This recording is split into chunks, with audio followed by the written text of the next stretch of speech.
Even the most intelligent people in the world don't know everything. You can spend your whole life studying science or history, but there still will be things that you'll never completely understand. That doesn't just go for new discoveries, it also covers objects and places that were created by our ancient ancestors. We might have vastly underestimated the abilities and intelligence of the civilizations that came before us, because all of the things you're about to see remain a mystery to all the experts who've ever studied them. In the middle of the Saudi Arabian desert, you'll find an inhospitable lava dome in the region of Harat Kebar, covered in stone structures and strange markings. They've been there for more than 9,000 years and take the form of cones, circles, kites, and even what appear to be keyholes or gates. It's impossible not to feel a sense of foreboding when you look upon them, and it doesn't take a great deal of imagination to see why some people believe that this is the gateway to hell. The carvings are so large that they can be seen on Google Earth, and would have been a monumental undertaking for whoever created them. It's been a little over 100 years since they were discovered, but we're no closer to understanding their meaning now than we were then. The layout appears to be random, but surely nobody would put so much time and effort into a series of giant random carvings. What could they have been used for?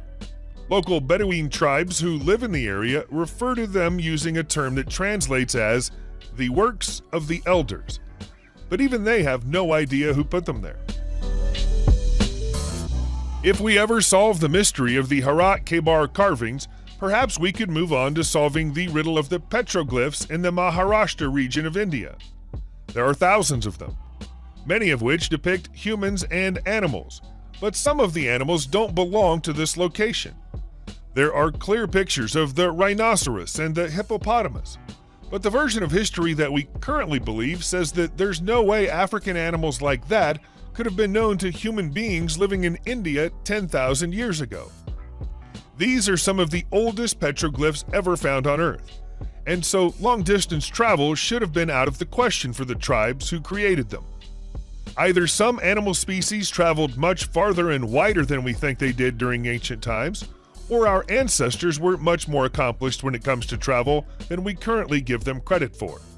A fresh study of the primitive artwork was ordered in 2018, and it may eventually conclude that humans traveled from Africa to India much earlier than we thought they did. In 1782, Tsar Alexander I of Russia ordered a large-scale renovation of the Babalovsky Palace in Pushkin, a residence that was a personal favorite of his. The improvements he ordered included an octagonal tower, lancet windows, new parapets, and an unfathomably large bathtub. We're all familiar with the idea of having a large hot tub for entertaining friends, but this is ridiculous. You'd have to be a giant just to step over the rim and climb into it. Carved from one solid chunk of granite, then smoothed and polished, the bath is 8 feet tall, 6 feet deep, and 17 feet in diameter. It weighs almost 50 tons and can hold up to 12 tons of water. The palace is in ruins today after being abandoned during the Russian Revolution of 1917, but the bathtub is so well made that it's still in near pristine condition. Nobody knows why it's so big. Did the builder misunderstand the Tsar's directions? Or was the Tsar hosting secret bath time parties with gigantic friends?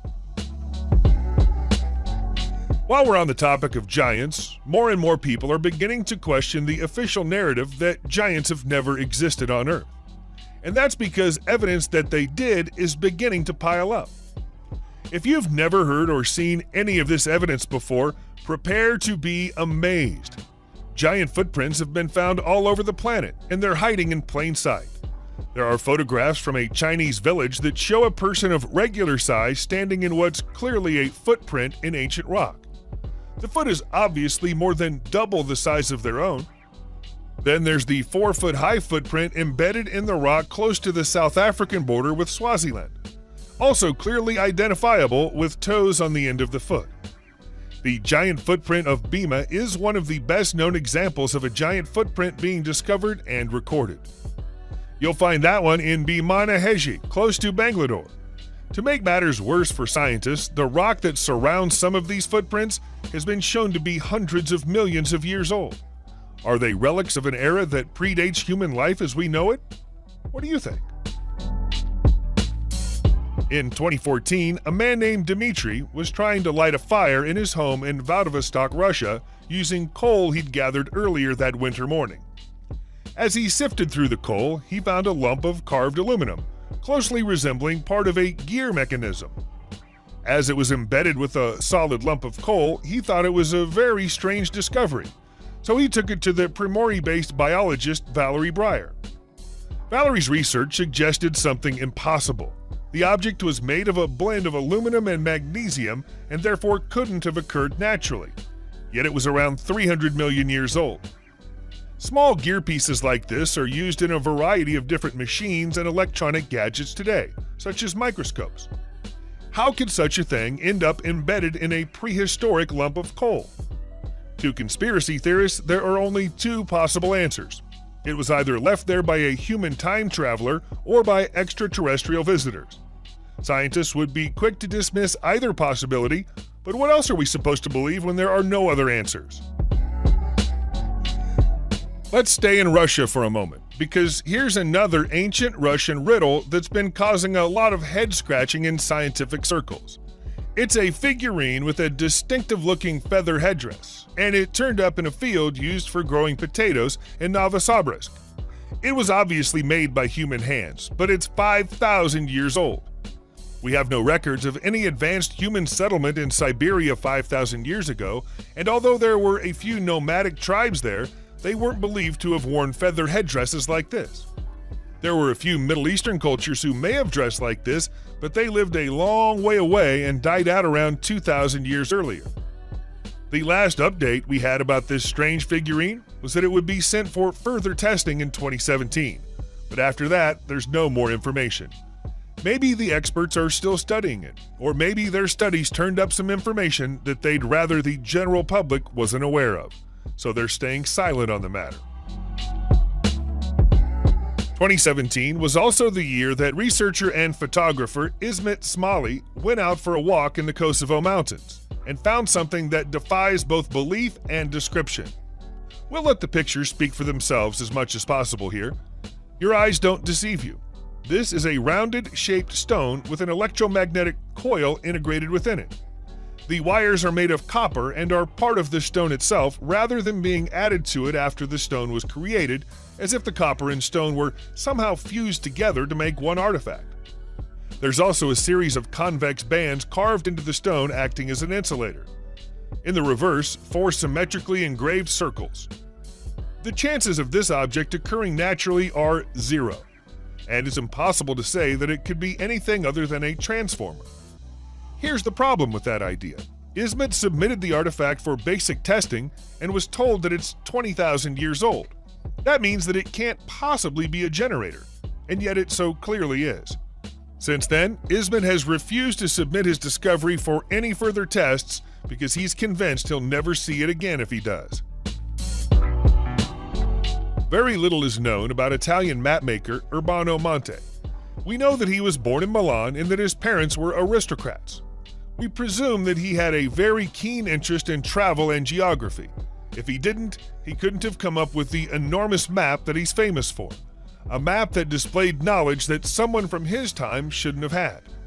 The colossal map, made of 60 individual sheets of paper, measuring 27 square feet when fully assembled, has the North Pole at its center. A perspective that nobody else would have used in 1587 when Monte completed his work, and very few people use even today. His idea of Japan is a little off-kilter. It's positioned east to west rather than north to south, and yet it has accurate place names and locations marked on it that no other Western map of the era featured. Monte had never been to Japan. We have no idea how he acquired that knowledge or why he felt so able to draw the Earth as it might appear as if he were hovering far above the North Pole when he was making sketches. The much-fabled sculptures known as the Fat Boys of Guatemala might not have the most flattering name in archaeological history, but they do have some remarkable properties. As their title suggests, they're short, squat depictions of male figures. But there's more to the sculptures than just their shape. The pre-Olmec carvings, which stand in La Democracia's town square, are around 4,000 years old and possess a positive magnetic charge. The placement of the charges on the right-hand side of the head of each statue mean that this wasn't an accident. The artists who created them knew what they were doing. This predates the earliest known human experiments with magnetism, which happened in China about 2,000 years ago. The position of the statues created a U-shaped magnetic field, but what the ancient Mesoamerican civilization that created them would want with such a field is anybody's guess. There's no sign that they ever worked with iron, so they couldn't have had a practical use for one. Yet again, this is an ancient question without an answer. Returning to Europe, we find the statues known as the Giants of Monte Prama, standing close to Cabras on the western edge of Sardinia, an island that belongs to Italy. They're impressively large creations, each of them stands 8 feet tall, and they have large, flat, disc-shaped eyes that make many people who look upon them feel a little uneasy. They've stood the test of time, but nobody knows quite how much time they've spent standing there. Most experts place the date of their creation between 3,100 and 2,800 years ago and point to the Nuraghic civilization as the most likely builders. Unfortunately, our records of the Nuraghic people aren't extensive. They were driven from their land by the Roman Empire around 2,200 years ago, and the Romans stamped almost every trace of them out of existence. They must have taken a liking to the sculptures, though, because they left them alone. The 1974 discovery of ancient tombs close to the statues implies that they might have been positioned there to guard the dead, but that's just speculation. In the summer of 2019, a farmer named Tom Giddens felt his plow strike something solid while he was working his field in Sampson County, North Carolina, USA. When he got out to investigate, he found this battered, heavily eroded stone face. He immediately knew he was out of his depth, but understood that he might have discovered something historically important. That prompted him to get on the phone and call the experts. But unfortunately, the experts he spoke to didn't know much more than he did, and they still don't. The carving is large, almost 2 feet across from ear to ear, and closer to 3 feet from the top of the head to the chin. It's the fact that it's made from sandstone that makes it so hard to date. The substance erodes very quickly because it's soft, so this could be as comparatively recent as a century old, or it could be more than 1,000 years old. Archaeologists might be able to offer a better guess if the design was familiar, but it isn't. Nothing like this has ever come out of the ground in North Carolina before, nor anywhere near it. It might even be the work of an ancient fraudster. There's no shortage of candidates when it comes to trying to work out who made the so-called eye idols of Tel Brak. They're ancient, and they come from a part of Syria that was once occupied by the Sumerians, the Akkadians, and the Babylonians. That means we can narrow down the field, but we don't know which culture to thank for the curious alabaster statues. They range in size from a few inches to 1 or 2 feet, and they've come out of the ground in the shadow of a structure known as the Eye Temple. The bulging eyes of the carvings, which may have been used as tributes to the gods of the temple, have prompted a lot of UFO conspiracy theorists to suggest that this ancient Syrian culture might have had contact with extraterrestrials. But it's likely that they have a more symbolic meaning than we, with our modern eyes, are able to decipher or understand. Perhaps everyone's got it completely wrong, and these are actually nothing more than harmless statues of owls. It seems unlikely, though. A spiritual meaning is the most obvious answer, but the answer doesn't cover all of the questions. Subscribe to the channel and turn on notifications, and you will be the first to know when a new video comes out. Thank you for watching, and see you in the next video.